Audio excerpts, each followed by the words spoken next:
చెప్పేవన్నీ శ్రీరంగ నీతులు, చేసేవన్నీ దేశద్రోహి పనులే. ఎవరు ఈ దేశద్రోహి అంటే ప్రత్యేకించి చెప్పాల్సిన అవసరం ఉంది. నటుడిగా అసలు గొప్ప స్థాయిలో అవార్డులు అందుకున్నటువంటి వ్యక్తి, నిజ జీవితంలో కూడా చాలా అద్భుతంగా నటిస్తున్నటువంటి వ్యక్తి నటుడు ప్రకాష్ రాజ్.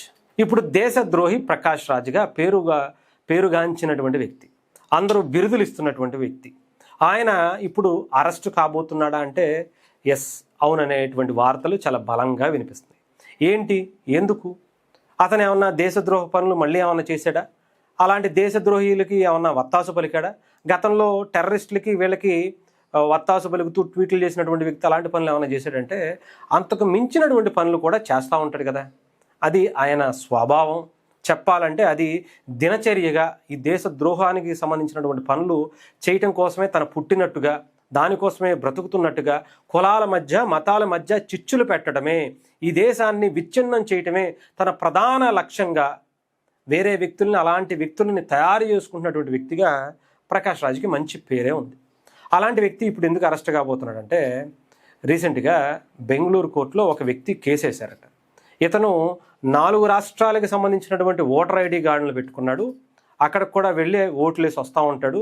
ఎక్కడ ఎలక్షన్ అయితే అక్కడ ఓటర్ ఐడి కార్డు, అంటే తమిళనాడుకి ఆయనకు ఓటర్ ఐడి సంపాదించుకున్నాడట, కర్ణాటకలో పోటీ చేశాడు, అక్కడ కూడా ఓటర్ ఐడి ఉందంట, అలాగే తెలంగాణకి సంబంధించి కూడా ఇక్కడ కూడా ఉందట.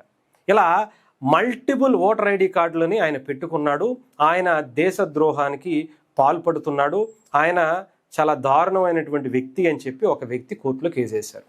వెంటనే దీని మీద స్పందించినటువంటి బెంగళూరు కోర్టు వెంటనే ఆయన్ని దానికి సంబంధించి నోటీసులు ఇచ్చి విచారణకు ఆదేశించింది. బట్ ఆయన ఎక్కడా విచారణకు రాలేదు, రాకపోగా నోటీసులకు స్పందించలేదు.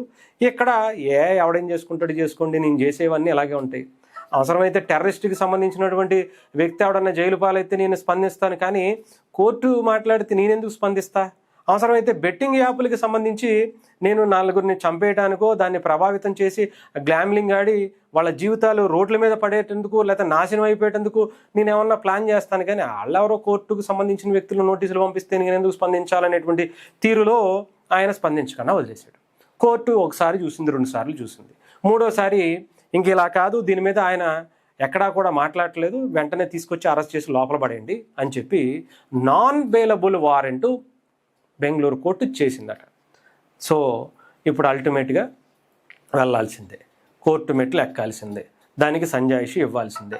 నేను సినిమా షూటింగ్లో ఉన్నాను, ఇంకొక చోట ఉన్నాను అంటే కనీసం లాయర్నైనా పంపించేటువంటి అవకాశం ఉంటుంది. అది కూడా ఎందుకు చేయలే? ఎందుకు అంత నిర్లక్ష్యం?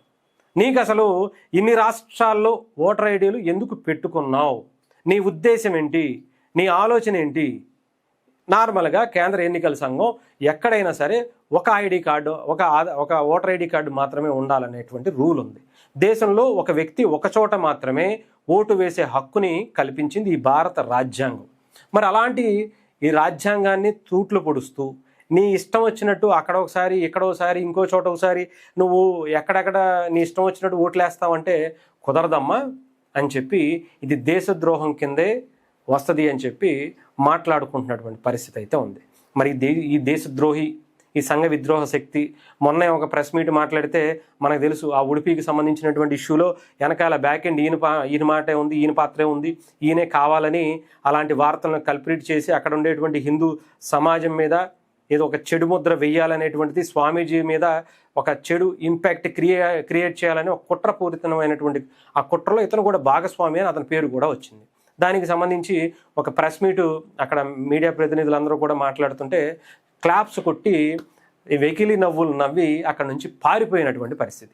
ఆ తర్వాత ఇక్కడ ప్రశ్న పుండాకూర్ అనేటువంటి ఒక వ్యక్తికి వాడితో యూట్యూబ్ ఛానల్లో అక్కడ 100 మంది అడిగితే సమాధానం చెప్పలేక ఇక్కడ ఈడొక్కడితోనే ఎదురు బెదురు కూర్చుని ఇద్దరు పరడబ్బా ఇద్దరు కలిసి డబ్బాలు కొట్టుకుంటారు చూసావు, అలా కొట్టుకుని వెళ్ళిపోయినటువంటి పరిస్థితి. ముక్తే అనేది పవన్ కళ్యాణ్ గారినేమో పొత్తేశ్వరుడు, ఈడేశ్వరుడు, వాడు వీడు అనుకుంటే ఇష్టం వచ్చినట్టు మాట్లాడినటువంటి పరిస్థితి. అక్కడ సమాధానం చెప్పలేక పారిపోయి వచ్చినటువంటి దొంగ అక్కడ దేశానికి విచ్ఛిన్నం చేయాలనేటువంటి దేశద్రోహి ఇలాంటి కార్యక్రమాలు కాకుండా ఇంకోటి ఏం చేస్తాడు చెప్పండి.